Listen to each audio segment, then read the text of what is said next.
you all have actually taken up this initiative in a real sense, and I this is the second symposium. You might have heard done a lot more, but two of them which I had requested, so you have fulfilled my request as far as these are concerned. The earlier one, which was on open access, and it was actually taken very positively by all the participants. I had got a lot of feedback regarding its positive inputs which have been given in that, and a larger lot has been basically uh, could get the knowledge base which was required for open access. And in that series itself, again, this webinar also will be very, very important, because as Piyush, you have rightly pointed out that Indian Railways is planning to upgrade its speed potential to 160 kmph, and in that context, initially, I am very sure most of our friends will be knowing, but then at the cost of repetition, that Indian Railways, for Indian Railways, for 160 kmph upgrading the speed, estimates have been sanctioned for Delhi Mumbai and Delhi Howrah routes, and in which the upgradation of traction installations also to fit to be fit for 160 kmph have also been sanctioned. So in that itself, this upgradation of the traction installations to 225 kV systems would have to be undertaken. And in that direction itself, a decision has also been taken that whenever new upgrades are to be done, they would be done on 225 kV systems. Like in next in line in that is the rest of the other four DDGQ routes, which would be taken up, and in that also a decision has been taken that 225 kV systems would be put. And the point is that to start a greenfield project with a 2025 kV system is a different ball game.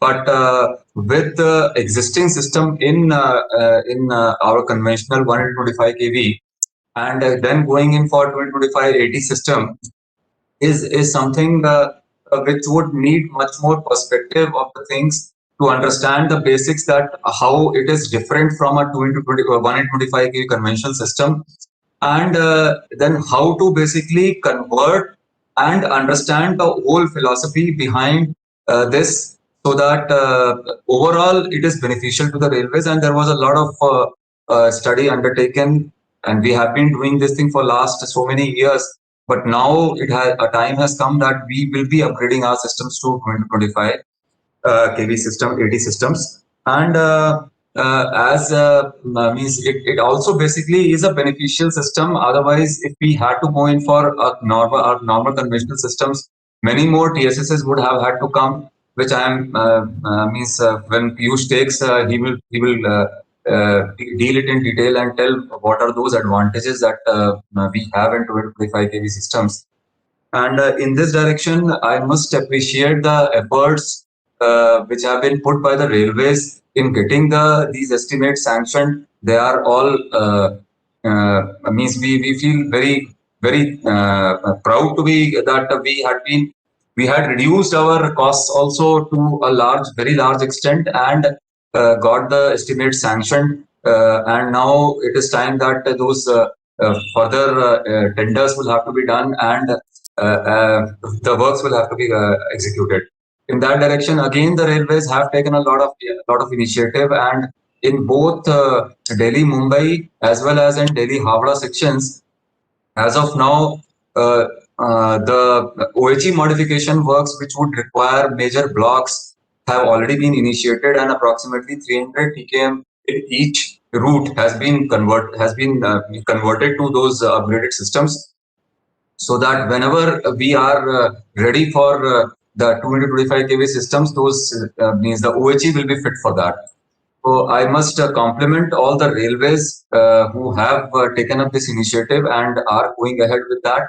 A lot of innovative approaches have also been adopted by the railways, in for which would also, I think, tomorrow that would be discussed. and means the participants can benefit from it. So with these words, I would like to uh, I would not come in the way for Piyush to take the things forward and have a very informative and benefited session for everybody. Thank you. Piyush, by the way, how many participants today? Unmute karo. Thank you, sir. Thanks for sharing your words of wisdom and informing about latest happenings of railways as well, vision of Indian Railways as well. Sir, total 630 have joined, and out of 630 officials, approx 200 are from IRIN itself. They are undergoing various trainings. And Okay, wonderful. yes, sir. And officers are still joining, and whereas our capacity is 750 or 1,000, so still lot of scope is there, and people can join right now. Thank you so much.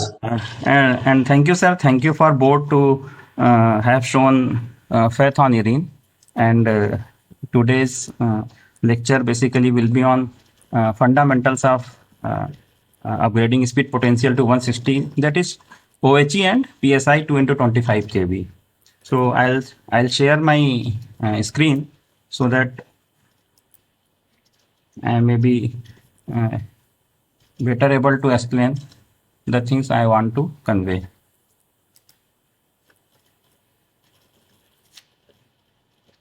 Sir, whether my screen is visible now?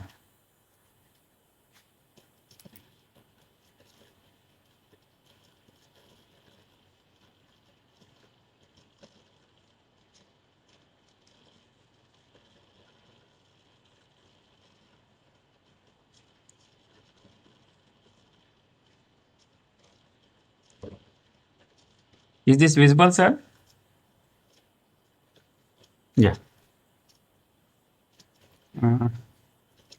Participant list I need. So I am making an arrangement like this. Thank you. So basically today's lecture is fundamentals of upgrading speed potential of Indian Railway to 160 kmph. And as such, 2 into 25 kV system is not new in world. And if you see the list, I'll choose one pen also so that in the list of having this technology, name of Indian Railway and DFCCIL is also available. In advanced countries, from conceptualization to implementation, normally they take not more than 4 years. And keeping 2 into 25 kV as in a mission mode, Eastern Railway on 9 September 2020, they have already started the conversion of their overhead equipment. PCE Eastern Railway, Sri C.S. Jingar Saab, accompanied by CED Eastern Railway and staff of OHE, the inauguration have already been done. On the slide, you will be able to see some modification work on OHE is going on.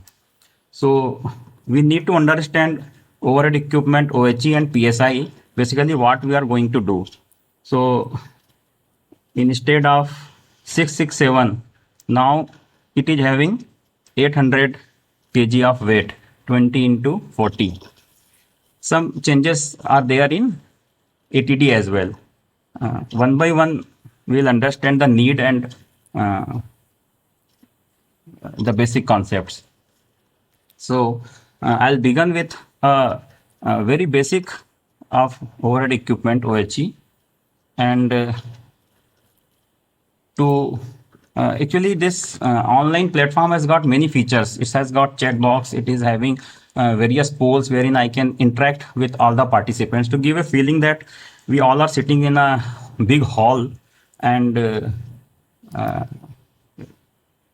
learning a new subject.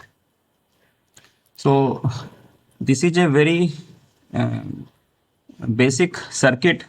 One battery is available, resistance is available, and it so happened that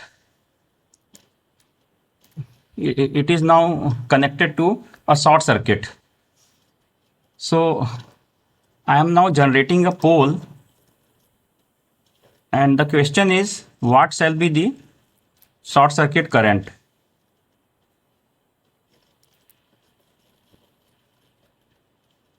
So on your screen there will be a question, and I request participant to please answer, because time limit is only 1 minute.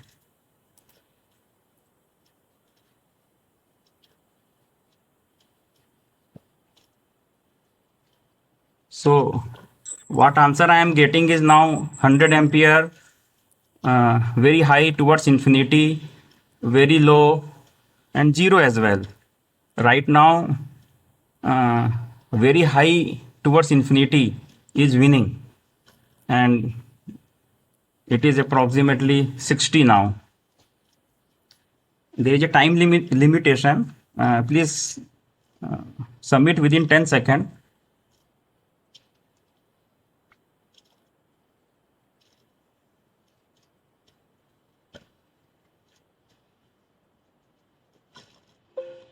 So poll is closed now. No, still 20 seconds remaining. And responses are coming very fast.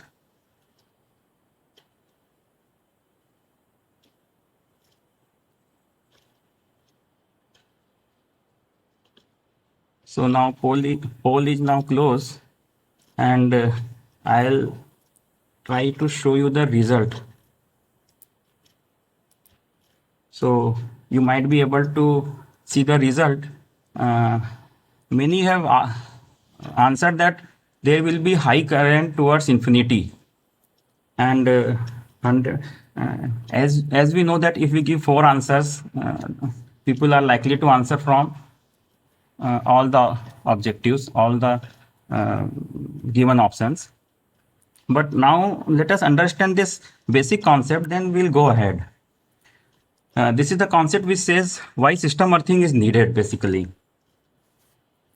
So it so happened that positive terminal of the battery has been connected to a earth terminal, and since to flow current, the electric current need path, and there is no return path, and therefore zero current will flow.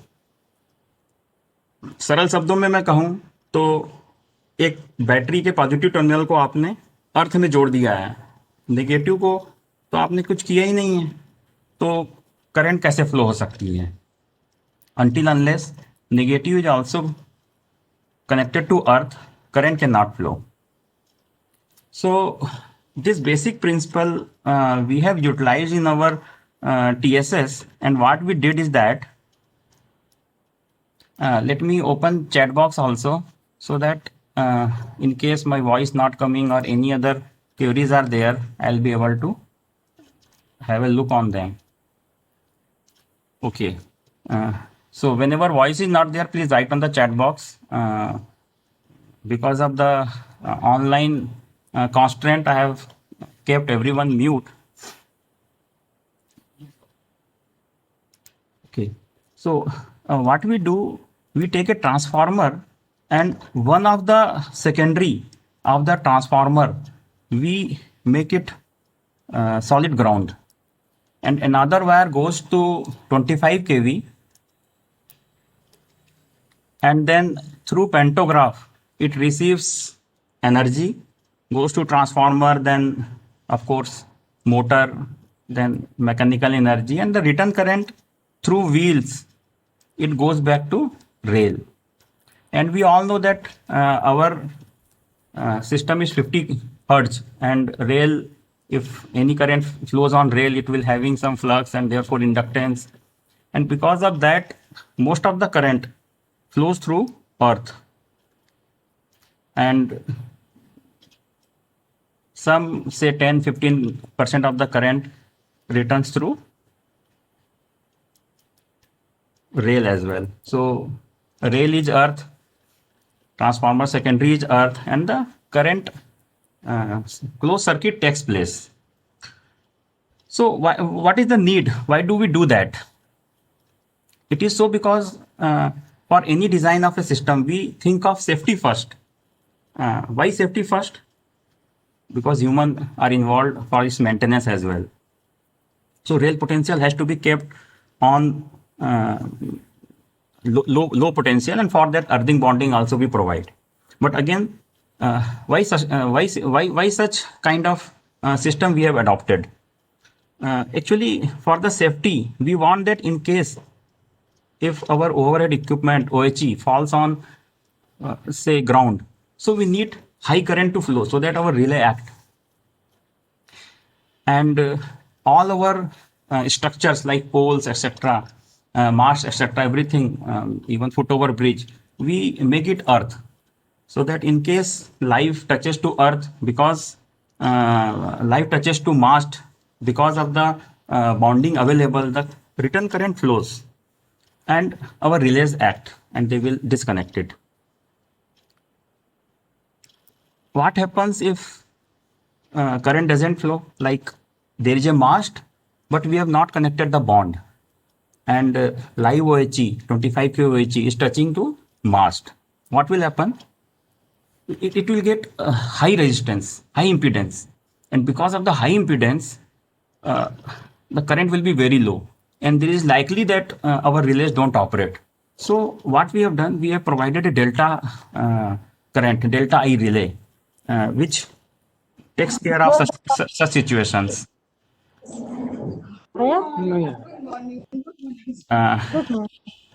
Even though I have muted all the participants, but there is a flaw in this WebEx. If any system which doesn't system is not compatible with the WebEx,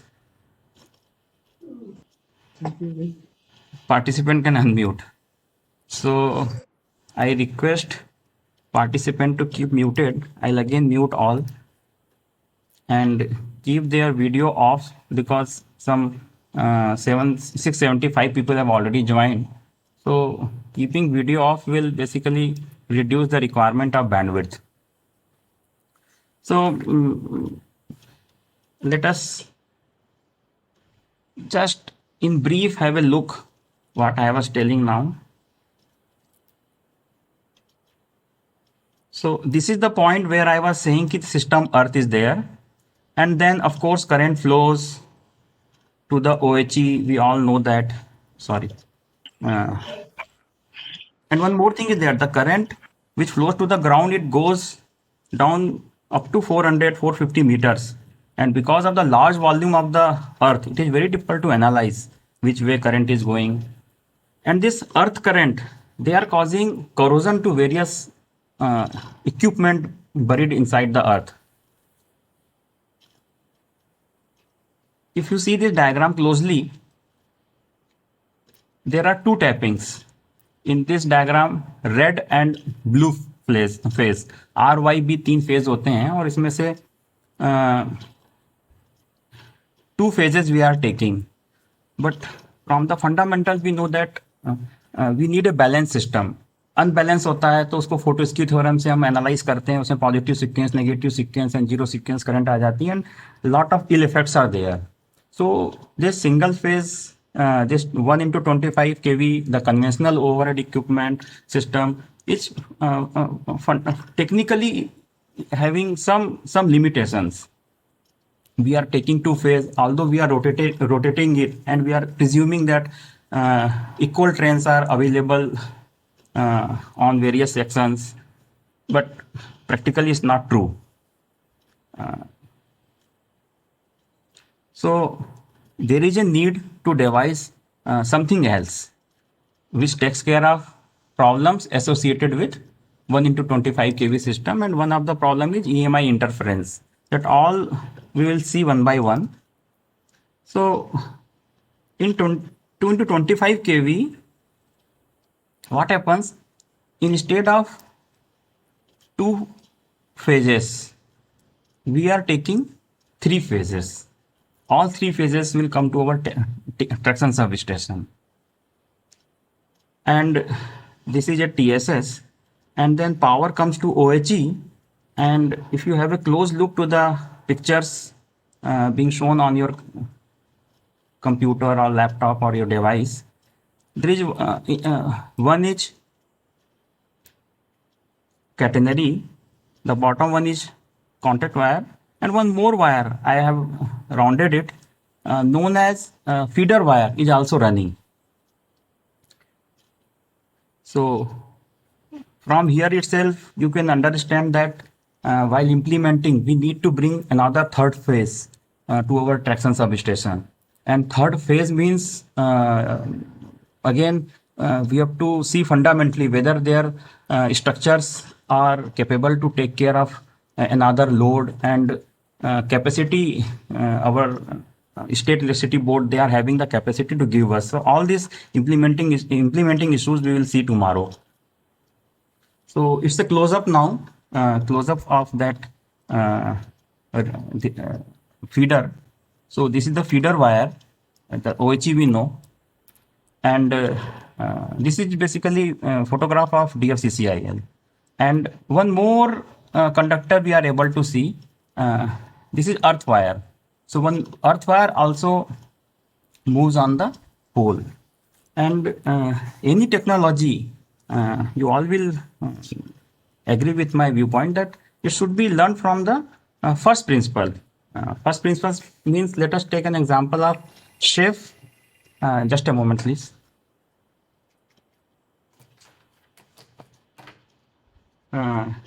Chef and a cook, both are preparing food, but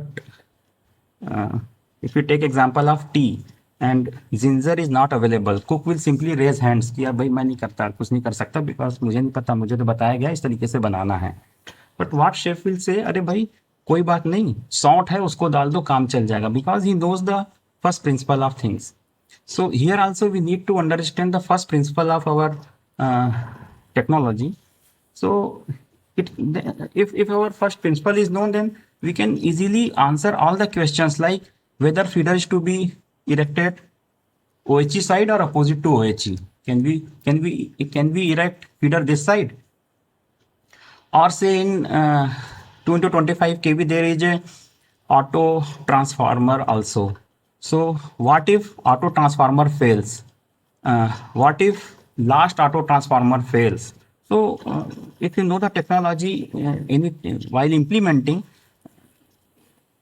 we can trade off the situation. So in brief, I would like that these 4 points to be read out. What we are going to do with overhead equipment. So we are running a feeder wire, we are running a earth wire.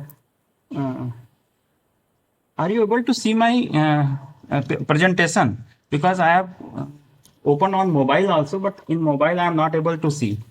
Can you please write on the chat box? Just 1 or 2, if someone answers, then need not to answer again. So in my mobile, PPT is not coming anyway. Answers are yes. Please stop writing because otherwise it will be clutter. So it's there. It means everything is fine. Okay. Rather I'll switch off my mobile because sometimes it so happen that वो loop में चला जाता है तो फिर only option is that you have to log out and then log in again. So feeder we are providing, earth wire we are providing, and tension we are going to for 1200 kg. Why? Everything we'll see later on. One again thing. Can we achieve 160 kmph with 1 into 25 kV also? Yes, of course, yes. But there are some limitations we'll see in further slides. So if we need modification, so we need to do modification on 1 into 25 kV as well and 2 into 25 kV as well. Now we are building up why we are going for 2 into 25 kV. And PSI work means capacity augmentation we have to do. And right now there is a capacity,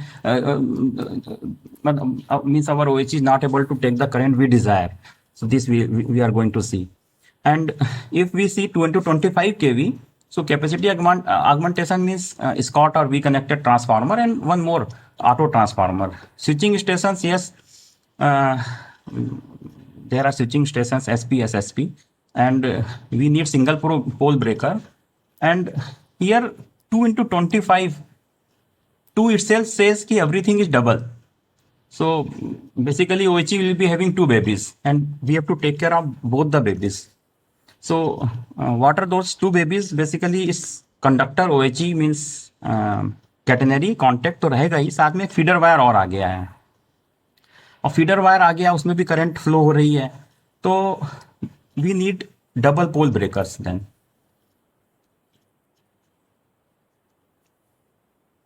So these are just a bird eye view what we are going to do. So I have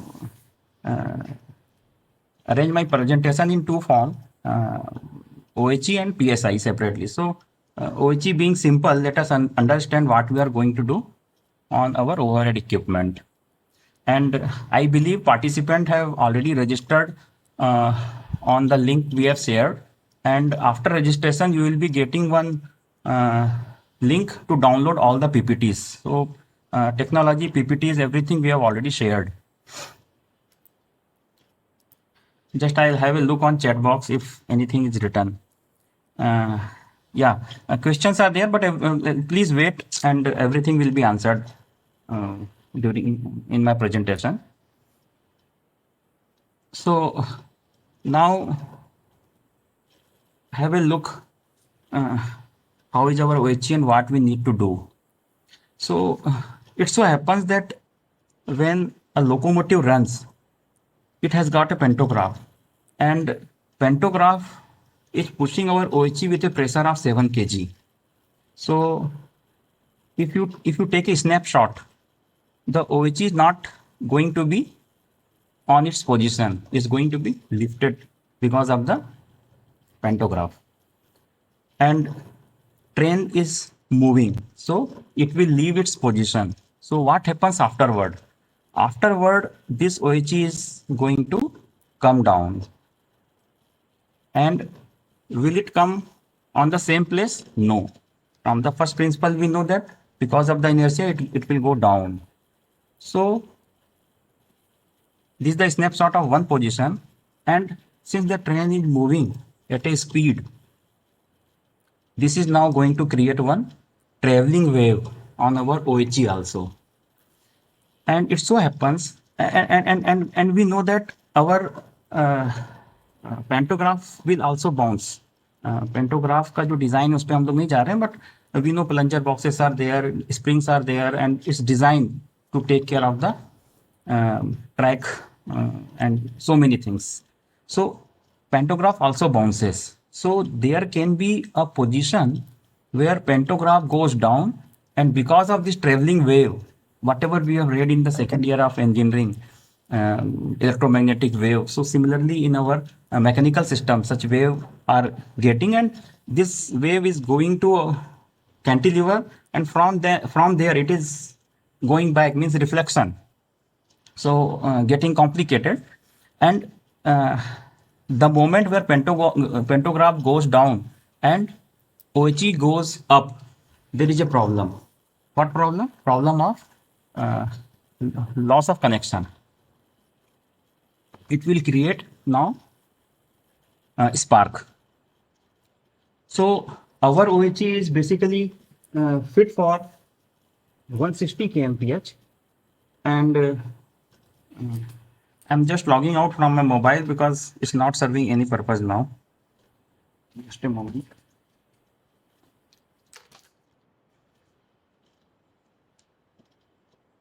Yeah, it's now hang and not responding as well. Anyway,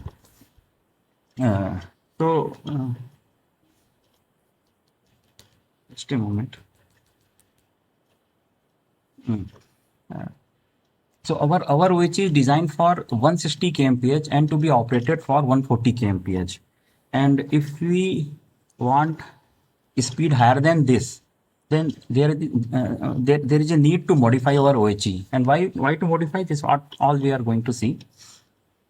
So there are standards 50119 and many which says that if traveling wave velocity is v, then the velocity of vehicle should be 0.7 v. So how to find out the velocity of v, traveling wave? Then only we can decide the velocity of our vehicle. So though the velocity is basically some constant under root of tension upon mass of OHE. So every technical problem has got a technical solution. If we increase tension, then we are going to increase our velocity. So what we have decided, we are going for 1200 kg of tension. What is our tension right now? 1000 kg on contact and catenary. What we are going to take 1200 kg on contact and 1200 kg on catenary system.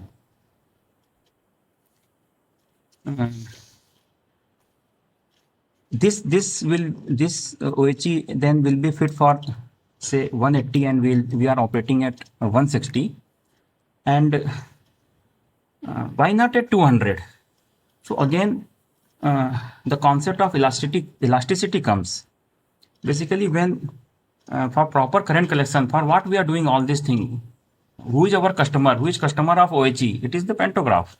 So for proper current collection, the upliftment of OHE, which is called elasticity, or if we go more technically, it is upliftment of OHE per kg push of pantograph. So elasticity of OHE should be equal at support and at midpoint. If it is so, then perfectly no sparking. And to achieve at 200 kmph, we need stitch catenary. The support itself is modified with the formation of V and then with the dropper. So our OHE is not designed like that, and we want that existing OHE should be modified. And for high speed also, there is a definition that if the existing infrastructure is modified to 200 kmph, we will be in the club of high speed trains, or in a green field, if it is more than 300, 320, it's high speed. So separate high speed project is already going on. And what we have decided is that our speed is going to be 160 kmph.